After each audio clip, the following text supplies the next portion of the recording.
हम में से अधिकांश लोगों के लिए मोबाइल फोन हमारी जिंदगी का एक हिस्सा है, लेकिन मैं निश्चित रूप से कह सकता हूं कि आपके दिमाग में ऐसे सवाल जरूर आते होंगे कि मोबाइल फोन से कॉल कैसे संभव हो पाती है और मोबाइल कम्युनिकेशन के अलग अलग जनरेशन क्यों होते हैं। आइए मोबाइल कम्युनिकेशन के पीछे की तकनीकी के बारे में जानते हैं। जब आप अपने फोन पर बात करते हैं, आपके फोन का माइक्रोफोन आपकी आवाज को सुन लेता है। फिर माइक्रोफोन एक मेम्स सेंसर और आईसी की मदद से आपकी आवाज को डिजिटल सिग्नल में बदल देता है। डिजिटल सिग्नल आपकी आवाज को 0 और 1 के रूप में सहेजते हैं।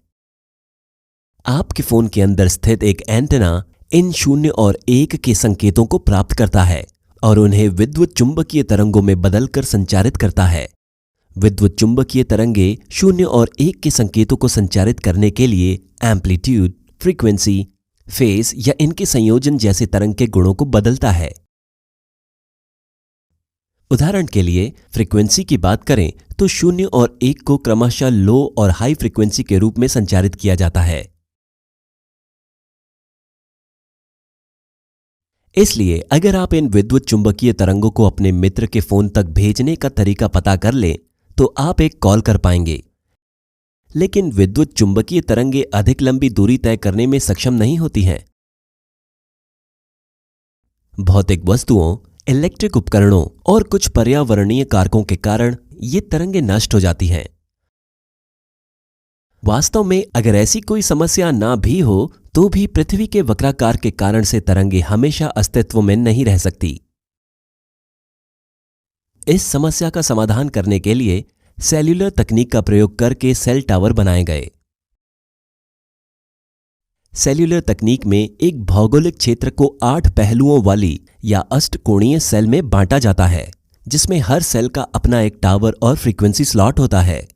आमतौर पर ये सेल टावर तारों द्वारा जुड़े होते हैं या विशेष रूप से कहें तो ऑप्टिकल फाइबर केबल से जुड़े होते हैं।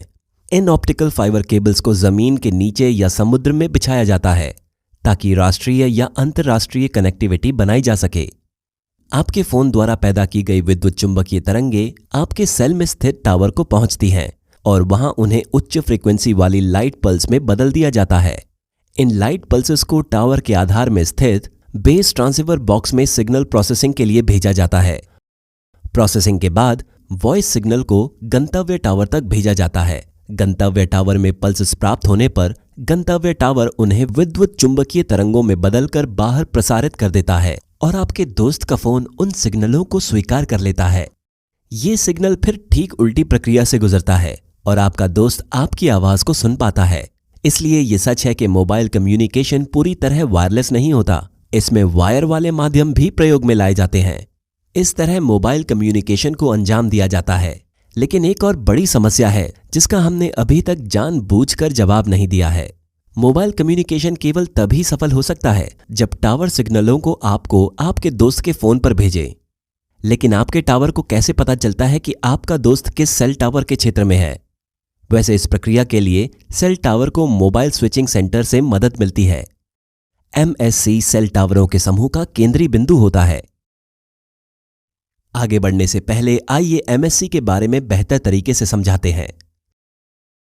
जब आप एक सिम कार्ड खरीदते हैं तो सदस्यता से जुड़ी सारी जानकारियों को MSC पर पंजीकृत किया जाता है।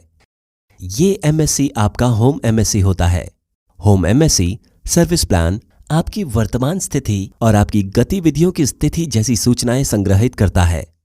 अगर आप अपने होम MSC की रेंज से बाहर चले जाते हैं तो एक नया MSC आपको सेवाएं प्रदान करता है, जिसे फॉरेन MSC कहते हैं। जैसे ही आप फॉरेन MSC के क्षेत्र में आते हैं, ये आपके होम MSC से संपर्क करता है। संक्षेप में कहें तो आपके होम MSC को हमेशा ये पता होता है कि आप कौन से MSC के क्षेत्र में हैं। ये समझने के लिए सब्सक्राइबर MSC क्षेत्र के अंदर कौन से सेल के क्षेत्र में है, MSC कुछ तकनीकों का प्रयोग करता है। एक तरीका है कि एक निश्चित अवधि के बाद सब्सक्राइबर की लोकेशन का अपडेट किया जाए। जब फोन एक पूर्व निर्धारित टावरों की संख्या को पार करता है तो लोकेशन फिर से अपडेट की जाती है। इनमें आखिरी लोकेशन वो होती है जबकि फोन चालू किया गया था। आइए एक उदाहरण के साथ इन प्रक्रियाओं को समझते हैं। मान लेते हैं कि एमा जॉन का नंबर मिलाती है। कॉल का अनुरोध एमा के होम एमएससी तक पहुंचता है। जॉन का नंबर मिलने के बाद अनुरोध को जॉन के होम एमएससी पर भेजा जाता है। अब जॉन का एमएससी उसके वर्तमान एमएससी का पता लगाता है। अगर जॉन अपने होम एमएससी में है तो कॉल का अनुरोध तुरंत उसके वर्तमान सेल की लोकेशन को भेज दिया जाएगा और यह भी जांच करेगा कि जॉन पहले से ही किसी कॉल पर तो नहीं है या उसका मोबाइल बंद तो नहीं है। अगर सब कुछ सही होता है तो जॉन के फोन की रिंग बजने लगेगी और कॉल कनेक्ट की जाएगी। लेकिन अगर जॉन अपने होम एमएससी में नहीं है तो जॉन का होम एमएससी फॉरेन एमएससी को कॉल का अनुरोध भेज देगा। फॉरेन एमएससी भी जॉन के फोन की स्थिति का पता लगाने के लिए पहले समझाई गई प्रक्रिया को दोहराएगा और फिर कॉल लग जाएगी। आइए अब बात करते हैं कि frequency spectrum mobile phone communication में इतना महत्वपूर्ण क्यों है। 0 और 1 के डिजिटल कम्युनिकेशन को भेजने के लिए हर सब्सक्राइबर को एक फ्रीक्वेंसी रेंज आवंटित की जाती है, लेकिन सेल्यूलर कम्युनिकेशन के लिए उपलब्ध फ्रीक्वेंसी स्पेक्ट्रम सीमित होता है, जबकि दुनिया में खरबों सब्सक्राइबर मौजूद हैं। इस समस्या का समाधान करने के लिए 2 तकनीकों की मदद ली जाती है, 1 फ्रीक्वेंसी स्लॉट वितरण और 2 मल्टीपल एक्सेस तकनीक। पहली तकनीक में अलग अलग फ्रीक्वेंसी स्लॉट्स अलग अलग सेल टावरों को सावधानीपूर्वक आवंटित किए जाते हैं। मल्टीपल एक्सेस तकनीक में फ्रीक्वेंसी स्लॉट्स को सेल के क्षेत्र में मौजूद सक्रिय उपयोगकर्ताओं के बीच कुशलतापूर्वक बांटा जाता है। अब बड़ा सवाल यह है कि मोबाइल फोन तकनीक के विभिन्न जनरेशन क्यों होते हैं। 1G ने पहली बार बिना तार का फोन रखना संभव बनाया, लेकिन 1G के साथ 2 बड़ी समस्याएं थीं। पहली समस्या यह थी कि वायरलेस प्रसारण एनालॉग फॉर्मेट में था। एनालॉग सिग्नल बाहरी कारकों से आसानी से बदले जा सकते हैं, इसलिए इसमें आवाज की गुणवत्ता और सुरक्षा का स्तर खराब था। दूसरी समस्या थी कि इसमें फ्रीक्वेंसी डिवीजन मल्टीपल एक्सेस तकनीक का प्रयोग किया गया था, जो उपलब्ध स्पेक्ट्रम का प्रयोग अप्रभावी तरीके से करती थी।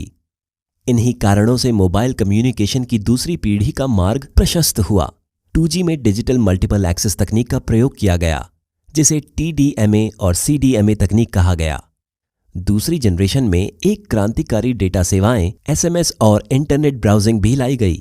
3G तकनीक डाटा ट्रांसफर की हाई स्पीड प्रदान करने को ध्यान में रखकर बनाई गई। इसमें WCD मल्टीपल एक्सेस तकनीक का प्रयोग करने के साथ साथ इस लक्ष्य को प्राप्त करने के लिए बैंडविड्थ को बढ़ाया गया। 2 Mbps की 3G स्पीड से उपयोगकर्ता GPS, वीडियो और वॉइस कॉल आदि का डाटा भेज सकते थे। बेसिक फोन को स्मार्टफोन में बदलने में 3G एक बड़ा कदम था। आगे आया 4G, जिसमें 20 से 100 Mbps की स्पीड प्राप्त की गई, जो हाई रेजोल्यूशन मूवीज और टेलीविजन के लिए उपयुक्त थी। ये high speed OFD multiple access तकनीक और माइमो तकनीक के कारण संभव हो पाई। माइमो में मोबाइल फोन और टावरों दोनों के अंदर मल्टीपल ट्रांसमीटर रिसीवर एंटेना का प्रयोग होता है। मोबाइल कम्युनिकेशन की अगली जनरेशन 5G है, जो शीघ्र ही बाजार में आ जाएगी और इसमें अधिक उन्नत माइमो तकनीक और मिलीमीटर वेव्स का प्रयोग होगा। इसमें इंटरनेट ऑफ थिंग्स जैसे बिना ड्राइवर की कार और स्मार्ट होम आदि को सपोर्ट करने के लिए बाधा रहित कनेक्टिविटी दी जाएगी। लर्न इंजीनियरिंग को सब्सक्राइब करना ना भूलें और patreon.com पर आपका सपोर्ट अनमोल है। धन्यवाद।